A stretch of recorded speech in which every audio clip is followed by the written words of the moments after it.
Ana tiene muchas preguntas sobre los estudios universitarios. En esta serie, Academia la orienta sobre cómo usar las fuentes para documentar trabajos escritos y cómo alejarse de los malos consejos de falsos. Hola Ana, ¿qué haces? Estoy buscando artículos para mi trabajo en Google Académico. Su eslogan dice "a hombros de gigantes". ¿Qué significa?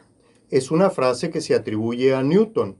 Si puedo ver más lejos es porque estoy parado en los hombros de gigantes. En la historia de la ciencia ha pasado a significar que el conocimiento no es obra de una sola persona, que aún los aportes más revolucionarios se basan en el trabajo anterior de sus colegas. Es decir, que cuando busco artículos para investigar para mi trabajo, ¿busco gigantes sobre los cuales pararme? Esa es la idea. Por eso es tan importante elegir adecuadamente a las fuentes. La calidad, credibilidad y alcance de tu trabajo depende de ellas. ¿Y cómo las elijo? Hay 3 criterios básicos: pertinencia, confiabilidad y actualidad. Pertinencia. Cada disciplina tiene sus propias convenciones sobre las fuentes que son consideradas pertinentes. Por ejemplo, textos religiosos sobre el origen del hombre son pertinentes para un trabajo de antropología, pero no para uno de biología. Tiene sentido. Además, tienes que preguntarte si la fuente es útil para tu trabajo, si aporta ideas o información para tu argumentación, si el nivel es adecuado para tu audiencia. No todo lo que se ha escrito sobre tu tema, aunque sea interesante, es relevante para tu objetivo. Si citas un trabajo, es porque cumple alguna función en tu texto, que debe quedar clara a quien lo lea. Las que vimos en el video sobre para qué usar las fuentes. Precisamente. Confiabilidad. Mira, un ejemplo de falsus. La manzanilla es muy buena para la digestión. A mí y a muchas personas más nos ha dado excelentes resultados. Sus efectos positivos en el 75% de los casos han sido demostrados por numerosos estudios. ¿Qué opinas? ¿Es confiable la información? Pausa el video y escribe tu respuesta. ¡No! ¿Cuántas personas? ¿Cuáles estudios? ¿Cómo los realizaron? ¿Dónde puedo consultarlos? ¿Qué resultados? Efectivamente, si en una fuente académica esas preguntas no tienen respuestas, debes dudar de su confiabilidad. No citar a falsos. Anotado. ¡Bah! No quiere decir que la información no sea verdadera, solo que el autor no aporta suficientes pruebas para que puedas fiarte de ella. Cuando lees, tienes que preguntarte, ¿por qué creer lo que el texto afirma?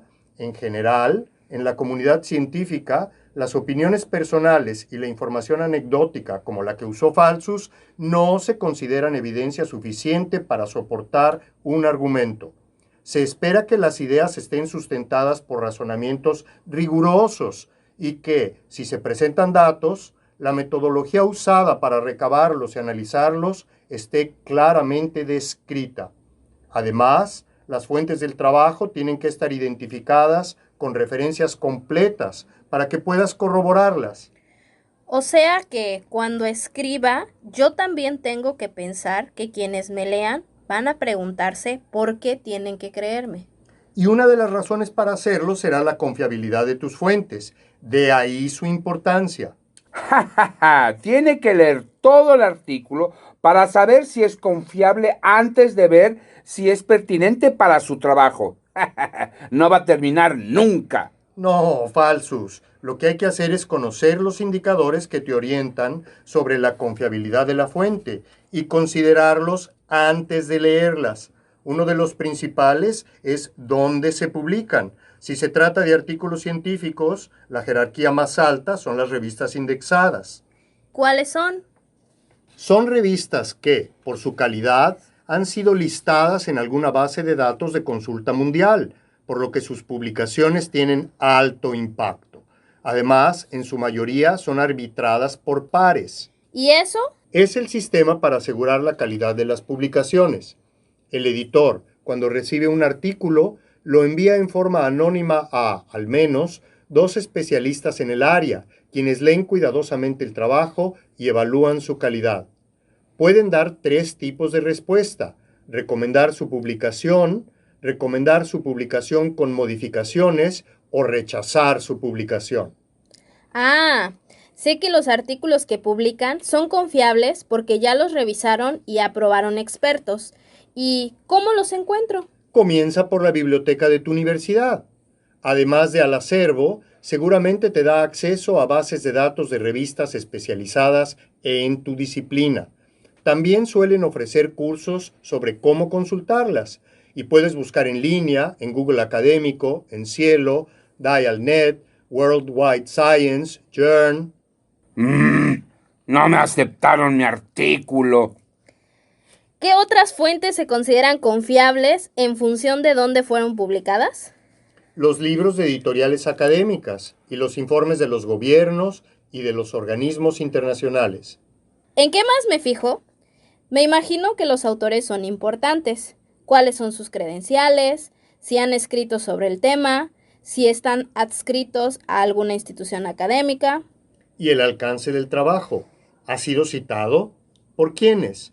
Aquí en Google Académico te muestra el número de citas. Te indica la respuesta que ha tenido el trabajo dentro de la comunidad académica. También debes considerar el propósito para el que fue escrito el trabajo. ¿Se trata de un texto con objetivos académicos que discute un problema relevante para la disciplina? ¿O está escrito para promover intereses económicos o políticos? Si es así, sus contenidos podrían estar sesgados. Es algo que tienes que preguntarte, sobre todo cuando se trata de textos publicados en Internet, que no han sido leídos y evaluados por nadie más. ¿No se puede citar lo que encuentro con Google? Pero es lo más fácil. Depende mucho del tipo y los objetivos del trabajo. Por lo general, se prefiere que utilices fuentes académicas. En todo caso, si decides utilizar información que obtienes de un blog o una página web sin mayores credenciales, tienes que aplicar los mismos criterios que para los textos académicos. ¿Quién los publica? ¿Una institución educativa? ¿Una gubernamental? ¿Una sin fines de lucro? ¿O una comercial? ¿Quién es el autor? ¿Tiene experiencia en el tema? ¿De dónde obtiene sus datos? ¿Las fuentes están indicadas de forma completa? ¿Cuáles son los intereses del sitio? En estos casos eres tú quien tiene que arbitrar y ver si consideras confiable a la fuente. ¿Y Wikipedia? Todos lo usan. Buena pregunta, Falsus. ¿Qué piensas? Pausa el video y escribe tu respuesta. Wikipedia es excelente para una primera aproximación a un tema. Sus contenidos suelen ser precisos y al final de cada entrada tiene referencias, bibliografía y enlaces externos que pueden orientarte sobre dónde seguir leyendo. Pero cualquiera puede escribir y editar los artículos, hasta Falsus, y no tienes información sobre los autores. Por eso no cumple con los requisitos para ser considerada confiable. Actualidad. Por último, sobre todo en disciplinas de ciencias naturales y tecnología, donde los cambios son tan rápidos, es importante considerar la actualidad de las fuentes. Un libro publicado hace 10 años puede ser hoy obsoleto. Incluso en disciplinas como la historia, donde se privilegian fuentes de la época, o la filosofía, donde se siguen discutiendo los clásicos, se espera que se tomen en cuenta interpretaciones realizadas por colegas contemporáneos. Recapitulando, la calidad de un trabajo se sustenta en la pertinencia, en la credibilidad y en algunas disciplinas en la actualidad de sus fuentes. Y para asegurarnos que una fuente es confiable, evaluamos dónde se publicó, quién es el autor, cuál es su propósito y cuál es su impacto en la comunidad científica. ¿Quieres saber cómo incorporar las fuentes en el texto? No te pierdas el siguiente video.